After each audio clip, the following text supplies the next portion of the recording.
여러분 반갑습니다. 정문성 목사입니다. 하나님의 은혜가 여러분과 가정 위에 충만하기를 주의 이름으로 간절히 기원합니다. 기도하겠습니다. 은혜로우신 주님 감사합니다. 또 말씀을 배워가는 동안에 우리의 영이 더욱더 풍요롭고 은혜가 충만하도록 도와주시옵시며 우리를 뒤돌아보며 하나님께서 우리에게 원하시는 것이 무엇인지를 볼 수 있는 지혜와 영감을 더하여 주시옵소서. 예수님 이름으로 기도하옵나이다. 아멘. 오늘 우리에게 주신 또 우리가 배워야 될 성경 말씀은 창세기 35장 27절부터 29절까지입니다. 제가 봉독하겠습니다. 야곱이 기랏 아르바의 마므레로 가서 그의 아버지 이삭에게 이르렀으니 기랏 아르바는 곧 아브라함과 이삭이 거류하던 헤브론이더라. 이삭의 나이가 180세라. 이삭이 나이가 많고 늙어 기운이 다함에 죽어 자기 열조에게로 돌아가니 그의 아들 에서와 야곱이 그를 장사하였더라. 아멘. 오늘 얘기 별거 아닌 것 같지요. 이삭이 죽었다고 하는 얘기 이렇게 하고 있습니다만 굳이 또 왜 여기서 머물러 섰을까 그런 생각을 좀 하면서 이런 말씀을 같이 또 나누도록 하겠습니다. 이삭이 죽은 나이가 얼마라고 그랬어요? 180살, 180세가 되었어요. 이삭이 40살 때 장가가서 20년 동안 아기가 없다가 60살 되어서 쌍둥이를 낳았는데 야곱과 에서와 야곱이었지요. 그러니까 에서와 야곱의 나이가 지금 얼마예요? 지금 아버지가 180이니까 거기다 60을 빼면 120살. 지금 현재 이삭이 죽었을 때의 나이는 120살이 되었다. 그렇게 기억하면 아마 되리라 생각합니다. 아브라함이 몇 살까지 살았어요? 175세까지 살았죠? 그 다음에 야곱은 몇 살까지요? 147살까지 살았죠. 그리고 죽었는데 그러고 본다면 이삭이 제일 믿음의 조상 아브라함과 이삭, 야곱 중에는 제일 오래 살았다 그렇게 볼 수 있지요. 근데 그 이삭이 죽었는데 어디다가 매장했다고 그랬어요? 막벨라 굴이라고 그랬죠. 막벨라. 그럼 막벨라에는 누구누구가 묻혔어요? 아브라함이 누구를 위하여? 아내를 위하여 장지를 구하면서 아래 사라를 위하여 비싼 돈 주고 샀던 곳이 막벨라 굴이었는데 아브라함의 아내 사라가 묻혔고 그 다음에 또 거기에 아브라함이 묻혔고 지금 누가 묻혔어요? 이삭이 거기서 묻히게 됐으니까 모든 조상의 매장지가 되었다 그렇게 볼 수 있죠. 오늘 봉독한 말씀 가운데에 이삭의 죽음에 대한 얘기를 하는데 왜 굳이 여기서 제가 여기에 3절밖에 안 되는 구절에 이삭의 죽은 얘기를 여기서 멈췄었을까요? 쉬어가려고 왜 했을까요? 그 이유는요, 아주 재밌는 표현이 나옵니다. 뭐냐면 그의 아들 에서와 야곱이 그를 장사하였더라. 다시 말하면 장사할 때에 아버지 이삭이 죽었을 때에 누구 왔단 말이에요? 누구? 에서도 오고 또 누구? 야곱도 왔다 그 말이죠. 두 사람 다 왔다고 하는 이야기를 여기서 지금 하고 있습니다. 이 야곱이 외삼촌 집에 갔다가 귀향하면서 거기서 참 그 형과 화해를 하게 되잖아요. 그래서 형의 얼굴을 뵌 즉 하나님의 얼굴을 뵌 듯하나이다. 그런 귀한 화해의 장소였던 것이 약복강 나루터 지나와서인데 그 이후에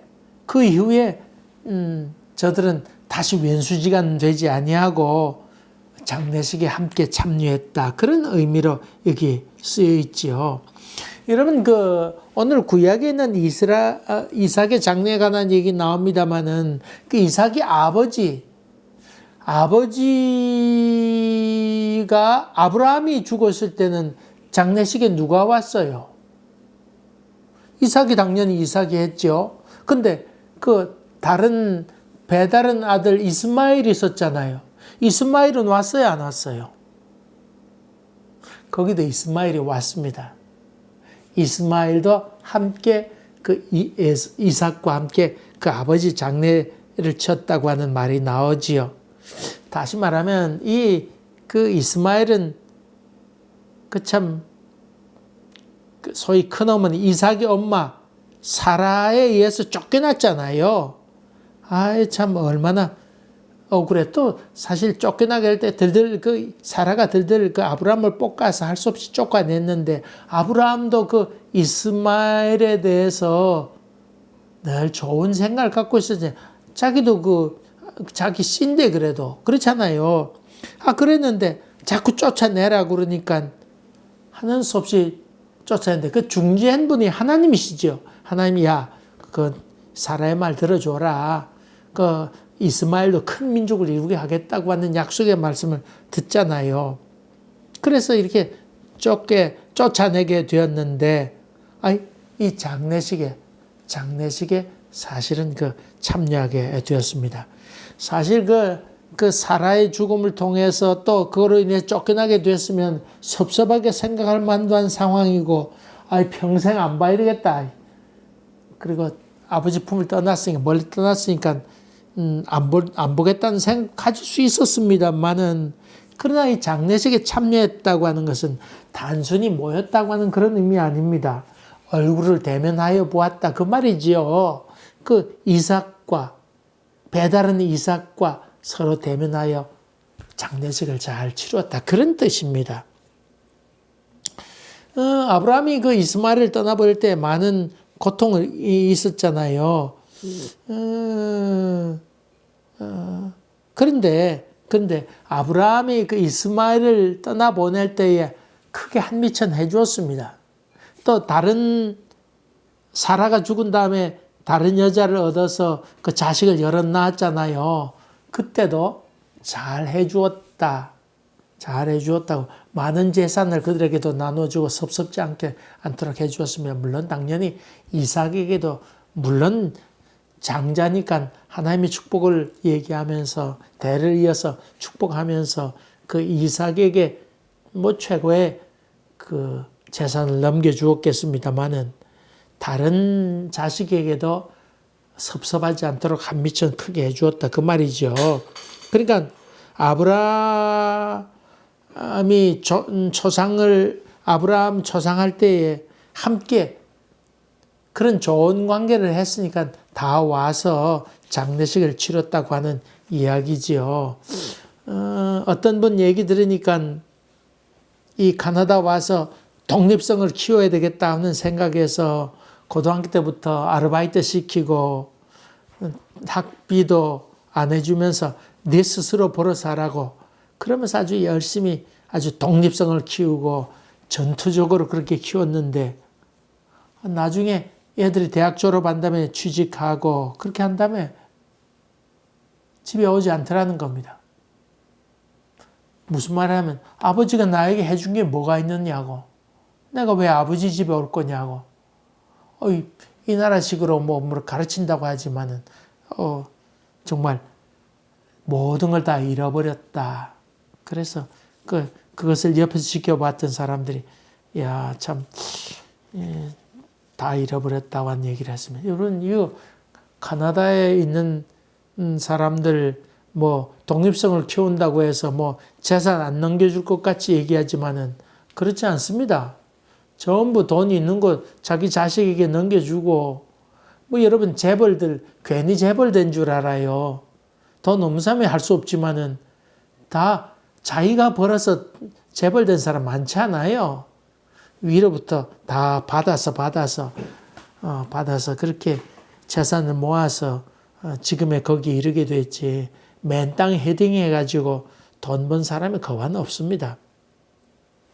어쨌든 이런 관계가 형성돼야 되는데, 물질을 통해서도 관계를 형성하기도 하고, 생일 되거나 명절 되거나 그러면 기억에 남을 것들을 선물하고, 이런저런 추억거리를 만들고, 아니면 또 유산을 남겨주어서 뭔가 자기 사랑을 표현하는 그런 경우도 있지요. 이런 관계를 맺어야 그 아버지를 기억하게 된다고 하는 것입니다. 그런 점에서 아브라함은 아주 매우 잘했습니다. 이스마엘을 다른 곳에 보낼 때에 한미천 잘 해주어서, 또 못해줄 거 뭐 있어, 돈도 있겠다. 잘 해주어서 해주었기 때문에 장례식에 참여했다, 그렇게 볼 수 있습니다. 그리고 이삭과도 좋은 관계를 맺게 됐죠. 넉넉하게 해주었으니까 자기 동생 이삭에게도 좋은 관계를 유지할 수 있었다, 그 말이지요.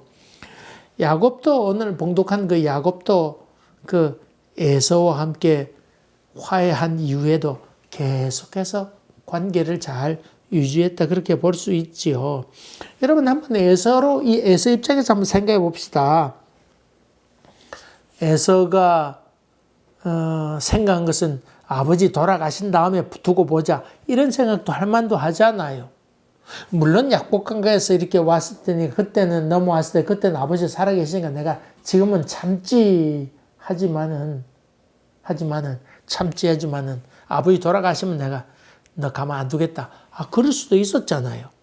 또 자기 아버지에 대해서도 그렇잖아요. 그 동생 야곱에게 축복한 다음에 늦게 들어가서 축복해 달라고 그러니까 내가 축복해 줄 거 없다. 그리고 한 기도는 하나만한 얘기 했을 뿐이잖아요. 그래도 말이라도 좀 달콤한 축복이라도 하던가. 근데 더 이상 축복할 거 없다. 그런 점에 보면 이삭도 아주 너무 사람이 고지식하고 좀 융통성이 없다, 그렇게 볼 수도 있죠. 그런 걸 바라보면서 자기 아버지에 대해서 참 어째 그럴 수가 있나, 그렇게 얘기할 만도 하지요. 그 마음 가운데, 에서의 마음 가운데 자기 아버지 이삭에 대해서 섭섭한 마음이나 원망하고 있는 마음, 암만 아버지가 참 연세가 많아서 눈이 어두웠다 하더라도 그것 하나 구별 못 해가지고는 그래 거꾸로 축복한단 말이냐, 그렇게 생각할 수도 있잖아요. 그러나 오늘 장례식에 참여했다, 이 말 가운데는 관계를 잘 이어갔다. 그런 점 본다 보면 그 에서에 대해서도 아버지 이삭이 아마 잘해줬다, 이렇게 볼 수 있습니다. 야곱이 멀리 떠나 있는 동안에 형에게 에서에게 풍족한 걸 주지 않았을까요? 물론 나가 살기도 하고 이리 뛰고 저리 뛰고 또 며느리 때문에 고통스러워하긴 했지만, 그러나 또 새로 며느리를 얻었잖아요. 어쨌든 간에 그렇게 좋은 관계를 유지했다고 하는 것을 여기서 지금 얘기하고 있습니다. 이곳 장례할 때 보면 참, 유언장에 보면 참 별 얘기도 다 있지요. 어떤 분은 테이블은 첫째에게 주고 또 농은 또 누구에게, 접시는 누구에게, 며느리에게 주고 이렇게 쭉 유서에도 그런 거 다 일일이 다 기록하잖아요. 근데 재밌는 것 중에 하나는 그 유언장에 내 장례식에는 누구누구는 절대 오지 못하도록 해. 친구 중에 누구 있는데 날 아주 우습게 봤던 그 친구 장례식에는 오지 못하게 하라. 그런 유언장도 있습니다. 꼴 보기 싫은 사람 내가 꼭 초상난 데까지 봐야 되겠나. 죽음에까지 죽어서도 그또 와야 되겠나. 그래서 참석지 못하게 하는 그런 경우도 있습니다. 굳이 장례식까지 와가지고도 그렇게 해야 되겠는가. 근데 그런 점에 본다 그러면 그 이삭의 장례식 때에 에서와 야곱이 이렇게 왔다고 하는 것은 여전히 화해했다고 하는 것을 볼 수 있습니다. 그리고 그 장례식의 이 화해, 장례식이라고 하는 것은 화해의 장소라 이렇게 볼 수 있죠. 인간의 죽음이라고 하는 것은 휴지부와 같다. 어떤 이렇게 인생이 있어서 쉬어가는 장소라 그렇게 볼 수 있죠. 여러분 오페라 같은 거 보게 되면 1막하고는 2막 할 때 잠시 쉬었다 하잖아요. 그것처럼 죽음이라고 하는 게 그런 것이죠. 여러분 사랑으로라고 하는 노래 있죠. 해바라기 불렀던가 잠깐 누가 불렀는지 어찌 모르지만 어쨌든 간에 그 노래 사랑으로 노래 이렇죠. 밝혀주리라. 그럼 사람들 끝난 줄 알고 박수 치는데 그게 아니고 아하 영원히 이렇게 하면서 이어서 나오잖아요. 사람은 그때 박수 치면 끝난 줄 알고 박수 치는데 끝난 것 아니고 잠시 쉬어가는 것이다. 죽음이라고 하는 것이 바로 그런 것이다. 야곱도 쉴 새 없이 달려온 인생 가운데 그 형과의 화해 재확인하는 장소 그것 아니겠어요? 그거 그런 점에서 이삭의 장례식은 참 아름답다 그렇게 볼 수 있습니다. 다시 말하면 이삭의 장례식은 화해의 곳이라 그렇게 볼 수 있습니다. 여러분 지금 뭐 고난주간 사순절 기간을 지내고 있습니다마는 십자가라고 하는 것은 바로 저주이고 고통이고 실패이고 괴로움인데 그러나 이 십자가는 우리 예수 믿는 사람들에게는 십자가는 화해의 상징이지요. 여러분 유대교와 기독교 차이를 얘기한다 그러면 유대교는 뭐 신약을 믿지 않으니까 뭐 얘기할 것도 없고 유대교에서는 구약에 있어서 민족 구원의 역사인데 이 십자가를 그냥 저주로만 봅니다. 어떻게 뭐 축복으로 보지 못합니다. 그리고 십자가에 대해 도무지 이해를 하지 못합니다. 근데 이 유대교와 달리 기독교는 예수 그리스도 없이는 구약을 이해할 수 없습니다. 사실은 구약에 대한 이야기를 유대인들처럼만 이해하는 것 아니고 예수를 통해서 구약을 보지요. 그런 점을 본다면 이 십자가라고 하는 것은 예수 그리스도의 죽음을 의미하는데 이 갈등 관계에 있는 하나님과 인간 사이의 죄로 인해서 갈등 관계에 있는 이런 관계를 깨트리고 회복하는 만남의 장소가 곧 십자가라고 볼 수 있죠. 예수님께서 십자가에 달려 죽으심으로 말미암아 하나님과 인간 사이에 화해하는 것. 사랑한다 사랑한다 외치다가 죽었던 것이 곧 십자가라 볼 수 있지요. 하늘과 땅이 만나는 것이 십자가이지요. 또 정의와 사랑이 만나는 것, 함께 손잡는 것. 정의라고 하는 것은 저 죄를 졌으면 죽여야 된다고 얘기하고 반대로 사랑은 그래도 살려야 되지 않느냐 이런 그 이해에 상충되는 것이 바로 사랑과 정의의 세계 아니겠어요. 이것이 만나서 화합하게 되는 것. 이 십자가죠. 십자가입니다. 바로 예수 그리스도의 죽음이라고 하는 것은 화해를 뜻하고 그것이 곧 십자가의 사랑을 의미한다 볼 수 있습니다.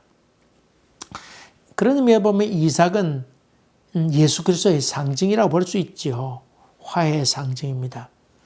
이 죽음이라고 하는 것은 모든 것을 멈추게 하지요. 아무리 싸우던 사람도 분주하던 사람도 아버지가 돌아가시게 되면 모든 걸 중단하고 머무릅니다. 사업하던 것이든지 뭐 급한 일, 암만 중한 일이라 할지라도 다 스톱합니다. 그리고 다른 사람도 거기에 대해서 다 이해를 합니다. 예수의 죽음도 바로 그런 것입니다. 우리 한국은 체면 문화가 많이 있잖아요. 그래서 혼외자가 이제 그 장례식에 와야 되나 들어와야 되나 말아야 되나 그런 것 때문에 체면 때문에 싸우기도 하고 유산 상속 문제가 있어서 아주 추하게 되는 경우도 있고 어떤 돈 많은 집안 보니까 장례식 하면서 재산 상속 때문에 싸우는 경우도 있고 DNA 검사하는 사람도 얼마나 있어요. 법정 소송까지 벌써 준비하고 며느리끼리 싸움하는 그런 사람도 종종 보게 됩니다만은 사실은 죽음은 화합의 장소여야 됩니다.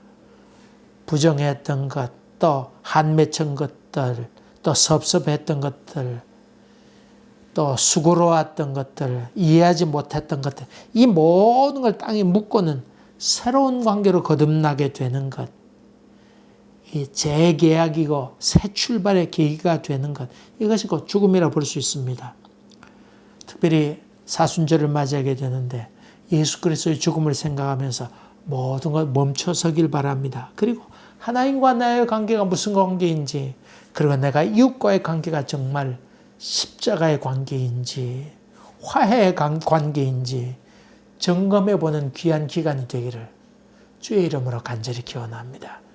은혜로우신 아버지 하나님, 우리 심령 가운데도 이런 십자가가 우리 심장 중심에 꼭 새겨지도록 도와주시고, 사람들이 볼 때 저 사람 가슴에 십자가가 있구나, 이 이야기를 듣는 저희들 되도록 도와주시옵소서. 예수님 이름으로 기도하옵나이다. 아멘. 감사합니다. 또 뵙겠습니다.